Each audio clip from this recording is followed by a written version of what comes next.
ayat, yaitu ayatnya yang ke-10. Sekali lagi buka Alkitabnya, perhatikan bunyi Amsal 24 ayat 10, saya baca untuk kita semuanya. Demikian kalimat firman Tuhan dalam hitungan ketiga. Kita baca 3, ya. Jika engkau tawar hati pada masa kesesakan, kecillah kekuatanmu. Sekali lagi kalimatnya berbunyi, jika engkau tawar hati pada masa kesesakan, kecillah kekuatanmu. Saudara, saya ajak kita untuk melihat terjemahan lain dari ayat Alkitab yang kita baca. Khusus hari ini saya bawa kita lihat beberapa terjemahan, saudara-saudara. Kita lihat terjemahan bahasa Indonesia Lama. Terjemahan bahasa Indonesia Lama, Amsal 24 ayat 10 bunyinya begini. Jikalau pada masa kesukaran tawarlah hatimu, maka kuasamu pun akan lemah adanya. Kalau masa kesukaran tawar hatimu, kuasamu pun lemah adanya. Nah, kita baca lagi dalam terjemahan bahasa Indonesia masa kini. Tablet saya ini banyak terjemahan-terjemahannya, saudara. Demikian kalimatnya ayat 24. Jika engkau putus asa dalam keadaan gawat, maka engkau orang yang lemah. Nah, putus asa dalam keadaan gawat disebut kita orang yang lemah. Dalam terjemahan bahasa Karo Pustaka Sibadia bunyi kalimatnya begini. Kalak simis bene ukurna tupung paksa gawat, kalak sibagai tuhu-tuhu lemah kelai. Gue mengguang kadoi lemah kelai. Jadi saudara-saudara, dari terjemahan-terjemahan yang saya baca ini, saya harap menolong kita untuk mengerti makna sesungguhnya dari ungkapan kalimat yang dicatat dalam ayat 10 pasal 24 kitab Amsal yang kita baca ini. Yakni kalimat yang berbunyi, jika engkau tawar hati pada masa kesesakan, kecillah kekuatanmu. Nah, berbicara mengenai masa kesesakan atau masa kesukaran, saya ingin mengawalinya dengan memberitahukan kepada kita sekalian bahwa yang namanya masa kesesakan, yang namanya masa kesukaran, ini adalah bagian nyata dari perjalanan hidup sehari-hari umat manusia. Apakah dia beragama Kristen atau bukan, semua umat manusia yang hidup di muka bumi akan berhadapan secara nyata, secara langsung dengan apa yang disebut masa kesukaran atau masa kesesakan.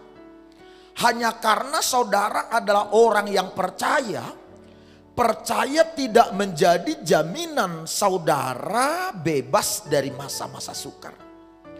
Karena itu Yesus Kristus bicara dalam khotbah pertamanya, dicatat dalam Injil Matius pasal 5, 45 dan seterusnya kalau saya tidak salah.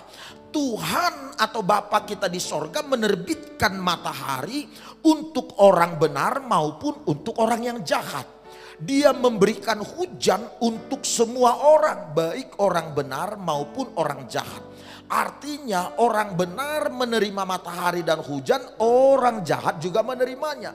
Kalau masa sukar datang kepada orang-orang di muka bumi ini, maka semua orang pada umumnya akan berhadapan secara nyata, secara langsung dengan apa yang disebut dengan masa-masa sukar tersebut. Nah, oleh karena itu saudara-saudara harus paham dulu di poin ini, bahwa masa sukar dan masa kesesakan adalah bagian yang nyata dalam kehidupan kita sehari-hari. Nah, di samping merupakan bagian yang nyata yang kita hadapi sehari-hari, kita juga harus memahami bahwa sebahagian besar orang mengira ketika berhadapan dengan masa-masa sukar, dengan masa-masa kesesakan, mereka mengira bahwa ini adalah masa-masa perjuangan yang sangat berat. Bagi orang yang tidak memahami kebenaran, maka mereka akan mengira berhadapan dengan masa kesesakan atau masa kesukaran merupakan perjuangan yang sangat berat dalam perjalanan hidup sehari-hari. Itu sebabnya ada banyak orang-orang yang panik ketika berhadapan atau diperhadapkan dengan masa-masa susah, masa-masa sukar. Ada banyak orang yang kecut hatinya, tawar hatinya, cemas ketika diperhadapkan dengan masa-masa sukar, masa-masa susah. Karena bagi mereka ini sebuah perjuangan yang sangat berat.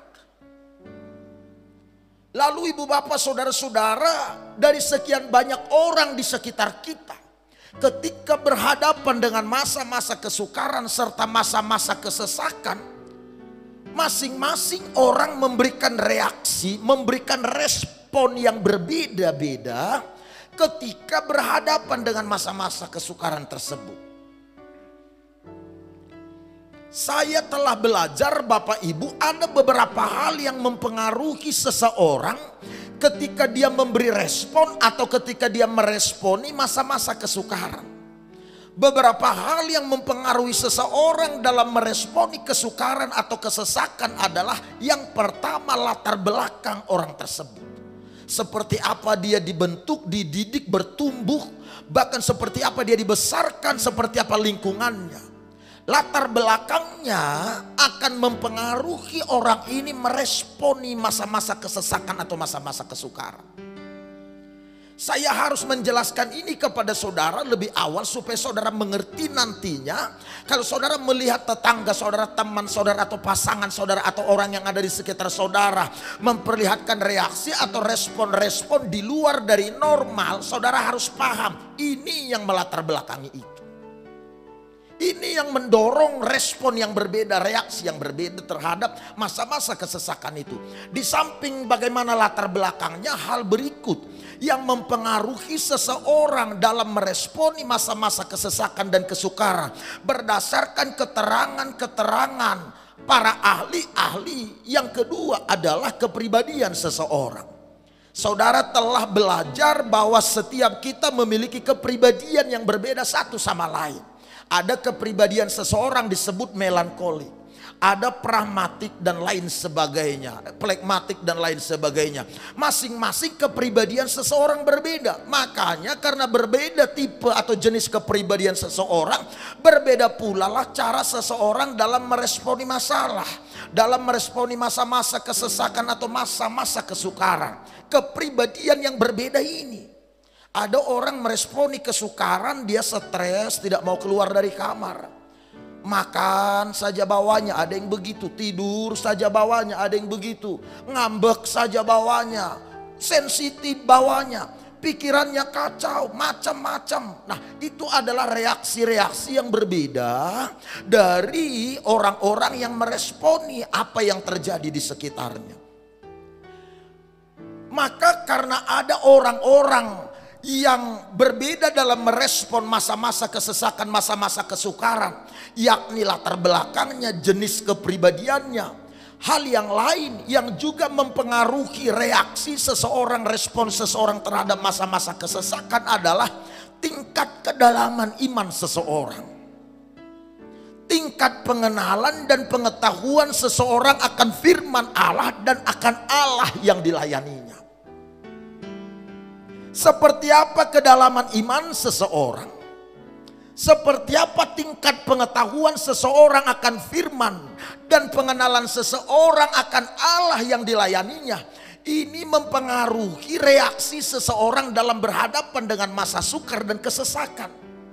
Kalau ada orang rebah, roboh, hancur, berantakan ketika berhadapan dengan kesesakan, masa-masa sukar, ada orang yang bisa tetap tenang. Ada orang yang tetap tegar, ada orang yang malah tetap segar bahkan mekar ketika diperhadapkan dengan masa-masa sukar itu. Hal-hal inilah yang melatar belakangi respon-respon yang berbeda-beda itu pula. Karenanya dalam Matius pasal 7 ayat 24 sampai 27 Yesus menjelaskan seperti apa reaksi-reaksi seseorang tatkala diperhadapkan dengan masa-masa kesukaran. Diumpamakan dalam pengajaran Yesus, yang satu membangun rumah dari atas pasir, jadi rumah itu. Yang satu membangun rumah dari atas batu, jadi rumah itu. Lama kemudian datanglah badai menerpa kedua jenis rumah yang dibangun ini. Alkitab memberitahukan maka rumah yang dibangun dari atas pasir roboh, rumah yang dibangun dari atas batu tetap kokoh. Ini menjelaskan bahwa reaksi, respon, sikap bisa berbeda-beda ketika berhadapan dengan masa-masa sukar, dengan masa-masa yang penuh dengan kesesakan. Nah, kalau seandainya latar belakang saudara yang mendominasi bagaimana saudara berespon pada masa-masa kesukaran, kemudian saudara bertanya pada saya, karena latar belakang yang mendominasi Pak Pendeta, bagaimana kita harus lakukan dengan latar belakang itu kan sudah lewat, tidak bisa kita ubah.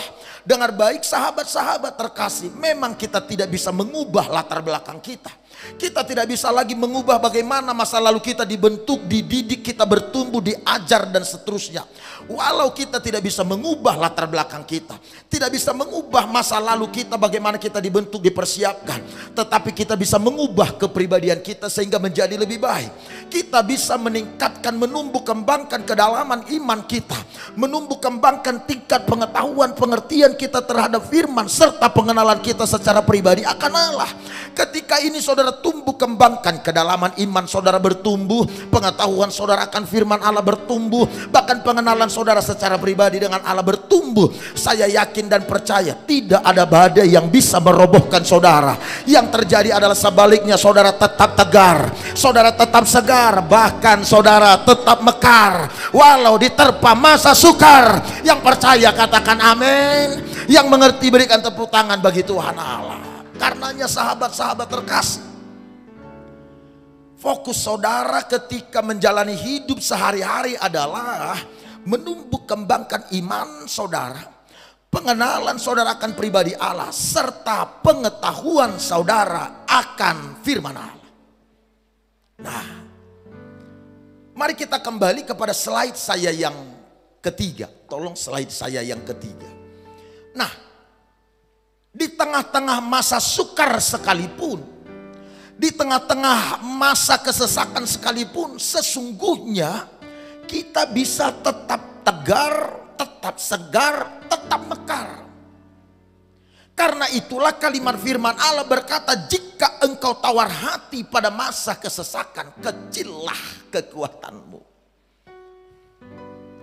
Saya percaya ketika Raja Salomo menerima pewahyuan ini dari Tuhan Allah, tujuannya ialah untuk mengingatkan tubuh Kristus, untuk mengingatkan orang-orang percaya supaya tidak melihat masa-masa sukar itu melampaui dari ukurannya yang sebenarnya.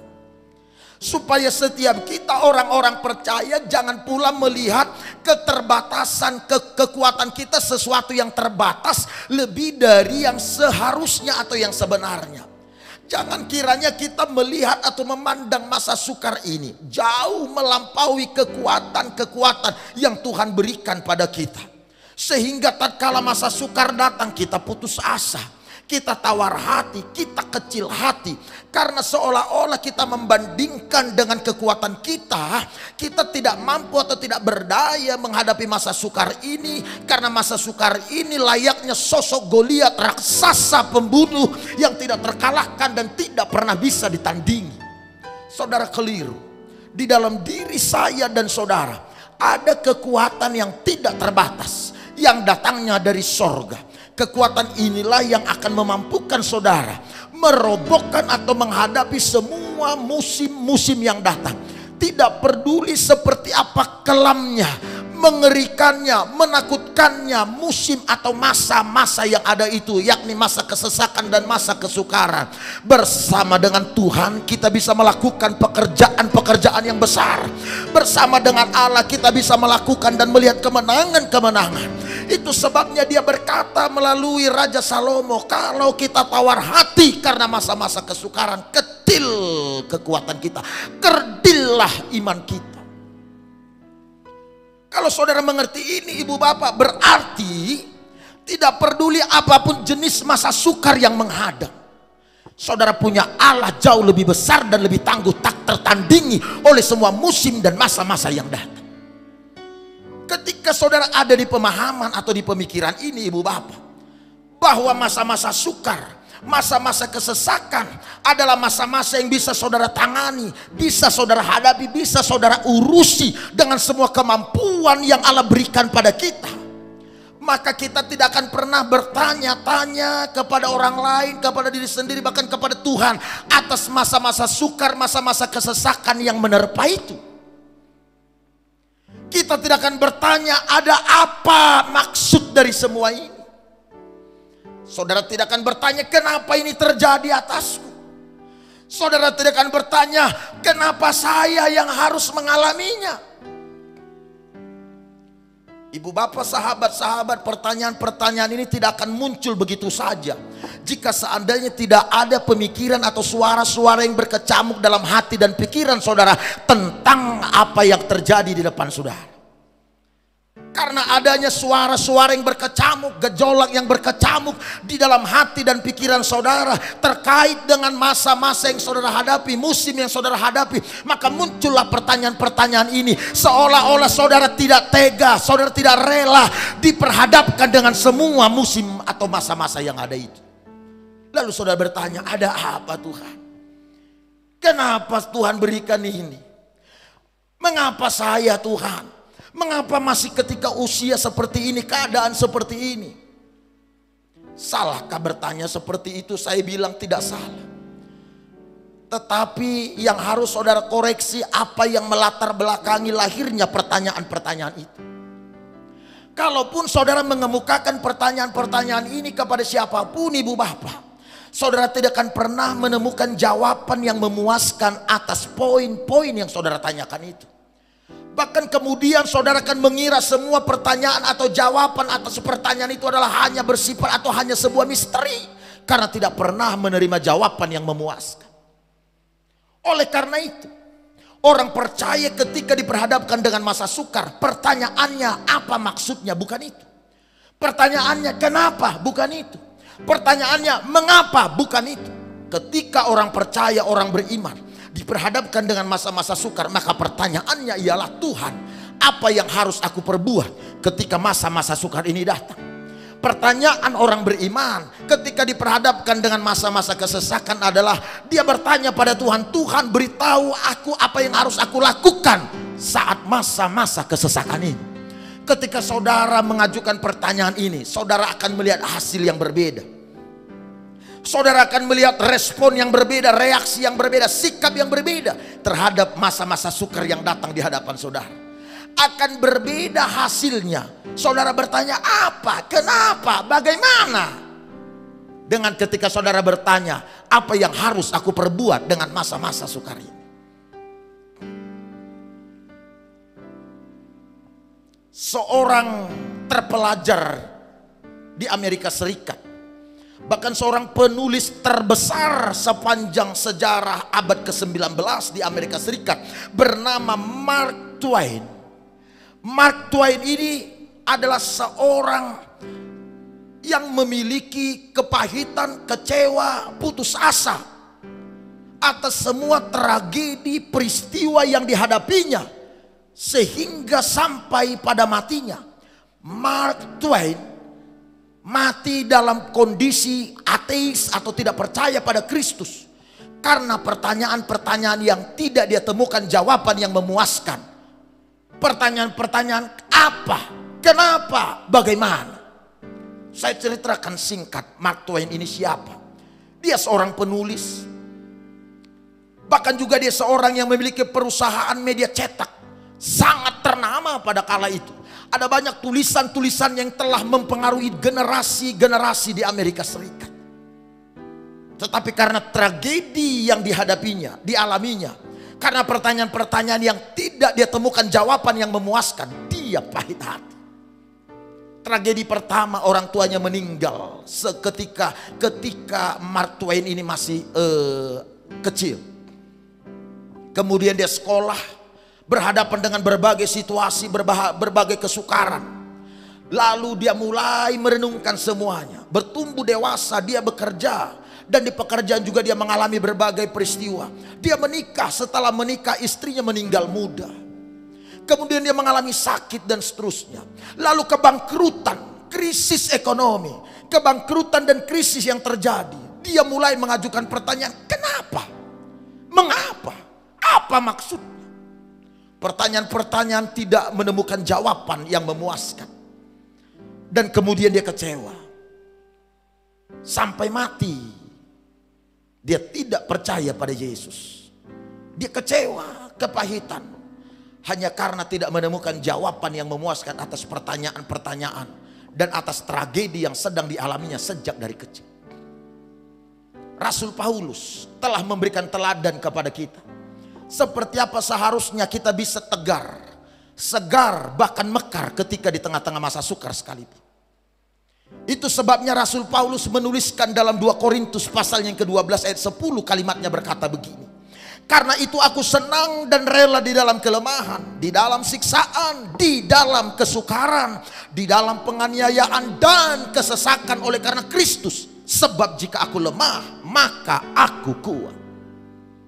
Secara konteks saudara, 2 Korintus pasal 12 ini menceritakan bagaimana Paulus sejak meresponi panggilan Allah untuk menjadi pemberita Injil. Sejak saat itu maka hari-hari pelayanannya akrab dengan aniaya, akrab dengan siksaan, akrab dengan kesesakan, bahkan masa-masa sukar. Dia tidak hanya mengalami aniaya secara fisik, tetapi juga dia mengalami yang disebut dengan jalan buntu, kekurangan, krisis, perlakuan yang tidak adil, masa-masa yang menyesakkan dan penuh dengan mencekam dan menakutkan. Tetapi tahu saudara, Alkitab memberitahukan ketika dia diperhadapkan dengan masa-masa sukar itu, bahkan ketika dia berdoa minta supaya dia sembuh, supaya dia bebas atas duri dalam daging yang dikemukakannya dalam pasal itu, tapi ternyata tidak kunjung sembuh. Karena menurut banyak orang, banyak ahli, duri dalam daging yang dimaksud adalah kelemahan atau penyakit fisik yang ada dalam Paulus. Dia berdoa supaya ini sembuh, dia bisa bebas, tapi justru jawaban Allah, cukup kasih karunia aku padamu. Ketika dia tidak menemukan solusi seperti yang diharapkannya, masa-masa sukar yang menyesakkan terus menekan Paulus. Paulus tidak bertanya apa maksudnya Tuhan. Dia tidak bertanya mengapa Tuhan memanggil saya kalau hanya untuk berhadapan atau bertetangga dengan masa-masa sukar dan masa-masa kesesakan. Saya percaya pertanyaan Paulus kepada Tuhan pada kala itu sama seperti apa yang dia lakukan ketika dia berlayar menuju Roma. Lalu kemudian di tengah-tengah perjalanan penyeberangan itu, pelayaran itu, maka badai mengamuk. Lalu dia datang pada Tuhan, dia bertanya pada Tuhan apa yang harus dilakukan. Saya percaya Paulus bertanya, Tuhan apa yang harus aku perbuat di tengah-tengah masa sukar ini? Tuhan apa yang harus aku lakukan di tengah-tengah masa sukar ini? Pertanyaan itulah yang dia sampaikan kepada Tuhan. Lalu ketika dia mengutarakan pertanyaan itu, seolah-olah atau secara tiba-tiba ada kekuatan ilahi turun menaungi Paulus. Setelah dia mendengar jawaban Allah atas pertanyaan yang dia ajukan, apa yang harus aku perbuat di tengah-tengah masa sukar ini? Apa yang Tuhan inginkan aku lakukan saat masa-masa sukar ini datang? Ketika dia mengajukan pertanyaan itu, dia menerima jawaban dari Allah, pewahyuan dari Allah, pesan dari Allah, suara Tuhan yang dia dengar menjadi kekuatan bagi Paulus. Sehingga walau keadaannya lemah, walau keadaannya dalam keadaan penuh dengan kesesakan, tapi kemudian dia merasa dia sangat kuat dan tegar menghadapi masa-masa sukar. Makanya dia menyelesaikan panggilannya secara baik. Bahkan dia melewati semua masa-masa sukar, masa-masa kesesakan tanpa rebah, tanpa roboh. Sebaliknya tetap mekar karena pertolongan Tuhan yang luar biasa turun atas hidupnya. Hal inilah yang saya ingin saudara alami, saudara lakukan ketika masa-masa sukar terjadi, atau ketika masa-masa sukar mendampaki bisnis saudara, mendampaki kesehatan saudara, mendampaki rumah tangga saudara, mendampaki hubungan-hubungan saudara. Berhentilah mengeluh, berhentilah menggerutu, berhentilah bertanya-tanya kepada Tuhan tentang apa, kenapa, mengapa. Tanya pada Allah, apa yang Tuhan ingin aku lakukan atas masa-masa sukar ini? Apa yang menurut Tuhan harus kita kerjakan di tengah-tengah masa sukar ini? Ketika saudara bertanya, akan turun pewahyuan secara pribadi. Akan turun pewahyuan secara pribadi. Pewahyuan itu yang akan membuat saudara tangguh, kuat, tegar, segar, mekar di tengah-tengah masa sukar. Yang mengerti tepuk tangan bagi Tuhan Allah. Yang percaya katakan amin. Jangan menerima semua omong kosong yang memberitahukan bahwa masalah ini besar. Jangan mempercayai semua omong kosong yang berkata bahwa musim ini, hari-hari indah saudara, hari-hari bahagia saudara akan lenyap bersama dengan datangnya masa-masa sukar ini. Yang harus saudara lakukan sebaliknya, saudara harus berkata, masa-masa sukar ini akan segera berlalu, dan hari-hari indah, hari-hari bahagia akan segera datang, akan segera mengisi agenda-agenda kehidupan kita. Yang setuju sekali lagi tepuk tangan bagi Tuhan Allah. Inilah yang saya ingin saudara mengerti. Ini yang saya ingin saudara pahami. Walau keadaan tampaknya sukar, bahkan walau keadaan tampaknya tidak terkendali, percayalah bahwa Dia masih memegang kendali atas alam semesta.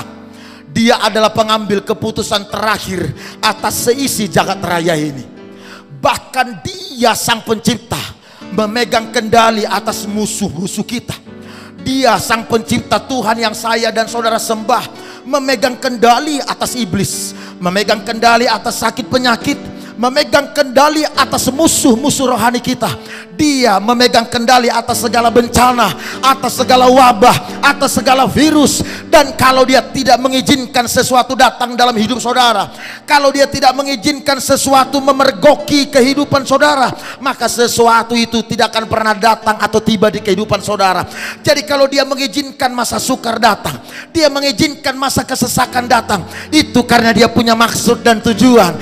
Itu karena Dia ingin menyatakan kemuliaannya, kebesarannya dengan cara yang luar biasa, melampaui apa yang kita mengerti. Karenanya sobat, pilihlah untuk tetap tegar, untuk tetap segar dan mekar di tengah-tengah semua masa sukar. Percayalah pada janji dan pada firman Allah bahwa Dia mampu memelihara saudara, mencukupkan kebutuhan makan minum saudara, menyehatkan saudara, bahkan memakmurkan saudara di tengah masa sukar sekalipun. Dia bisa memerintahkan burung gagak memelihara Elia. Dia bisa memerintahkan mujizat atau hal-hal yang lain untuk melakukan perkara-perkara besar untuk kelangsungan hidup seseorang. Karena itu percayalah, Allah tidak pernah kehilangan ide, kehabisan akal, kehabisan hikmat untuk memelihara kita, untuk kelanjutan hidup kita. Bagian saya dan saudara, taruh iman dan percaya pada Allah. Tantangan saya pada saudara adalah ketika saudara berhadapan dengan masa sukar, tetaplah memandang ke depan. Tetaplah memilih mempercayai Allah dan mempercayai firman-Nya, lebih dari saudara mempercayai yang lainnya. Ini yang akan membuat saudara berbeda dalam meresponi segala sesuatu. Dengar sobat, slide saya yang terakhir. Masa sukar memang tidak terelakkan, tetapi tegar itu adalah sebuah pilihan. Tegar, segar, mekar itu sebuah pilihan. Allah pernah ngomong pada bangsa Israel, aku memanggil langit dan bumi menjadi saksi. Kepadamu hari ini kuperhadapkan kehidupan dan kematian, berkat dan kutuk. Pilihlah kehidupan, maka engkau dan seluruh keturunanmu akan hidup. Pilihlah berkat, bukan kematian, maka engkau dan seluruh keturunanmu akan diberkati. Jadi begini sobat, sesungguhnya seperti apapun canggihnya masa-masa sukar itu, seperti apapun jenis senjata terbaik yang dimiliki oleh musuh yang diarahkan kepada saudara, untuk kokoh atau roboh, itu adalah pilihan. Saya memberikan nasihat saya pada saudara di tengah-tengah masa sukar, di tengah-tengah semua senjata terbaik dari iblis yang ditujukan pada saudara. Pilihlah untuk tetap kokoh, tegar, tenang, sehingga saudara tidak akan roboh. Sekali lagi kita berikan tepuk tangan bagi Tuhan Allah.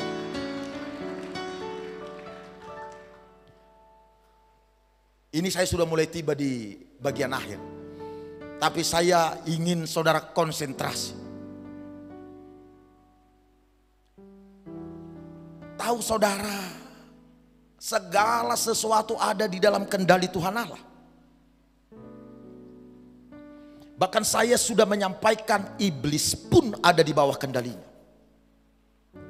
Semua musuh-musuh kita ada di dalam kendalinya. Sakit, penyakit, sebutlah semua tragedi dan bencana dan wabah, semuanya ada di bawah kendali Yesus Kristus. Saya ingin membandingkannya atau memberikan contoh pada saudara bagaimana dia memegang kendali atas segala.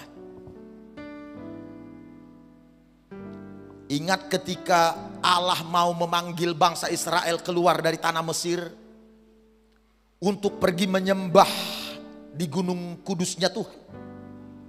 Dikisahkan begini.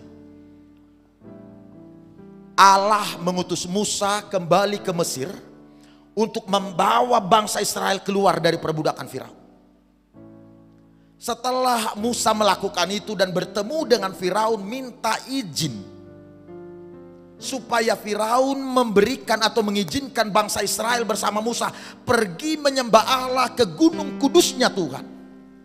Maka Firaun mengeraskan hati, tidak mengizinkan. Dan ini sebelumnya telah diberitahukan Allah kepada Musa bahwa ini akan terjadi. Firaun akan mengeraskan hatinya. Bahkan Allah ngomong kepada Musa bahwa aku akan mengeraskan hati Firaun. Kalau saudara membaca kitab Keluaran pasal 4. Kemudian saudara tiba di pasal 9. Baca lagi nanti pasal 10. Lalu pasal 11, kemudian pasal 14. Pasal-pasal yang saya kemukakan ini acap kali mengutarakan bagaimana ayat Alkitabnya berkata, aku akan mengeraskan hati Firaun, sehingga dia tidak mengizinkan bangsa Israel keluar untuk menyembahku, menyembah aku di gunung kudusku. Bahkan beberapa kali dalam pasal-pasal itu ayat yang sama atau kalimat yang sama diulang. Istimewanya sobat, ayat-ayat Alkitab di pasal-pasal Keluaran yang saya sebutkan tidak hanya memberitahukan bagaimana Allah mengeraskan hati Firaun sehingga tidak mengizinkan bangsa Israel dibawa oleh Musa menyembah Allah di gunung kudus. Pasal-pasal itu juga menjelaskan apa maksud dan tujuan kenapa Tuhan Allah mengeraskan hati Firaun sehingga tidak mengizinkan bangsa Israel dibawa Musa menyembah Allah di gunung kudus. Alasannya satu. Kenapa Allah mengeraskan hati Firaun? Supaya Allah bisa memperlihatkan kemuliaannya, kebesarannya, kuasanya kepada Firaun, kepada seisi istana Firaun, bahkan kepada seluruh warga Mesir, sampai kepada seluruh bangsa-bangsa lain yang hidup di muka bumi, termasuk pada bangsa Israel dan Musa sendiri yang akan memimpin bangsa Israel keluar dari tanah Mesir ini. Allah ingin menyatakan kuasanya, menyatakan kemuliaannya. Maka itu ketika Firaun tidak mengizinkan bangsa Israel keluar, yang terjadi adalah tulah. Tulah ini menyusahkan bangsa Mesir, membuat mereka menderita, mengalami masa kesesakan. Dan ketika mereka mengalami masa kesukaran ini, maka Firaun berkata pada Musa, pergilah, asal sembuhkan bangsa ini, bebaskan bangsa ini, ambil tulah ini, hentikan tulah ini, kata Firaun. Lalu Musa menghentikannya. Setelah dihentikan, maka kemudian Tuhan Allah mengeraskan kembali hatinya Raja Firaun. Lalu kemudian tidak mengizinkan bangsa itu. Ketika tidak mengizinkan, maka kemudian terjadi lagi tulah. Masa sukar terjadi. Begitu masa sukar, mujizat datang, kesembuhan, pemulihan terjadi. Dengar sobat, Allah harus memperkenalkan dirinya kepada seluruh dunia, kepada seluruh bangsa yang ada melalui bangsa Mesir. Karena Allah punya rencana pada bangsa Israel, ingin memberikan kepada bangsa Israel negeri yang berlimpah susu dan madunya, yaitu negeri perjanjian, negeri Kanaan, yang di dalamnya tinggal berbagai bangsa sebagai penduduk di sana. Kalau seandainya Allah tidak memperkenalkan namanya, pribadinya kepada seluruh dunia melalui bangsa Mesir, maka orang-orang penduduk negeri Kanaan tidak akan pernah gemetar, tidak akan pernah gentar berhadapan dengan Israel yang keluar dari tanah Mesir itu. Tetapi sekarang melihat perbuatan Allah yang hebat, mujizat yang luar biasa yang Dia nyatakan di bangsa Mesir, itu membuat seluruh bangsa-bangsa yang ada di tanah perjanjian gemetar ketika mengetahui bahwa bangsa Israel sedang masuk menuju negeri mereka. Mendengar bangsa Israel menuju negeri mereka saja, berjalan melewati negeri mereka saja, melewati perbatasan negeri mereka saja, itu sudah membuat mereka gemetar ketakutan. Apa yang membuatnya? Karena mereka sudah mengenal, sudah mendengar siapa Allah yang membebaskan bangsa ini melalui apa yang dilakukannya di tanah Mesir. Kawan, kalau Allah mengizinkan kita menghadapi masa sukar, berhadapan dengan masa-masa kesesakan, tujuannya cuma satu. Dia ingin menyatakan kuasanya, kemuliaannya dengan caranya yang luar biasa.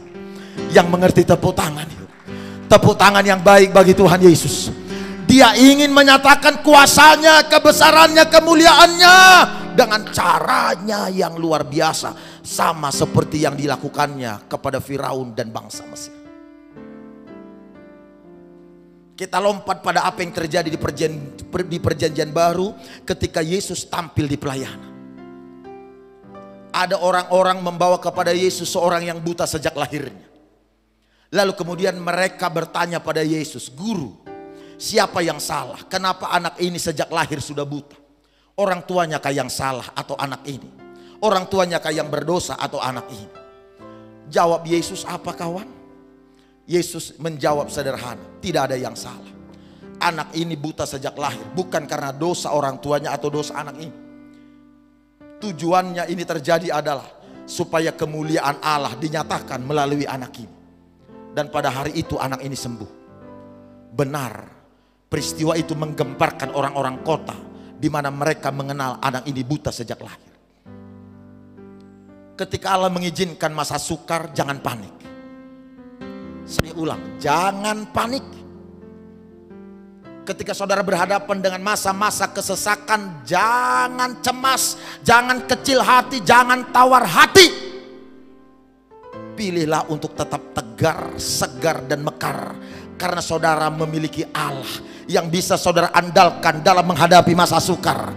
Saudara punya Allah yang luar biasa, yang mampu dan telah terbukti bisa memelihara, bahkan menjagai, bahkan membawa kita keluar sebagai pemenang, bahkan lebih baik dari keadaan semula dari masa-masa sukar. Allah adalah Allah yang telah teruji dan telah terbukti. Tidak ada kuasa apapun yang bisa menandingi kuasanya yang dahsyat. Karenanya tetap percaya pada Allah. Benar kawan, bahwa Allah memberikan matahari dan hujan pada orang percaya maupun orang jahat. Bahkan Allah juga mengizinkan kepada orang-orang percaya yang namanya masa-masa sukar. Atau saya mau bilang begini, benar sobat, menjadi orang percaya tidak berarti saudara kebal atau bebas dari masa-masa sukar. Tetapi dengar, inilah janji Allah dalam Yesaya pasalnya yang ke-54 ayat 17, setiap senjata yang ditempa terhadap engkau tidak akan berhasil. Allah tidak ngomong tidak akan ada senjata yang diarahkan kepada kita. Allah tidak berkata tidak ada senjata yang ditembakkan kepada kita. Allah ngomong setiap senjata yang ditempa terhadap kita tidak akan berhasil. Ini yang harus saudara pegang baik-baik. Walau masa-masa sukar datang, kekuatan musuh bangkit mengubur melawan saudara.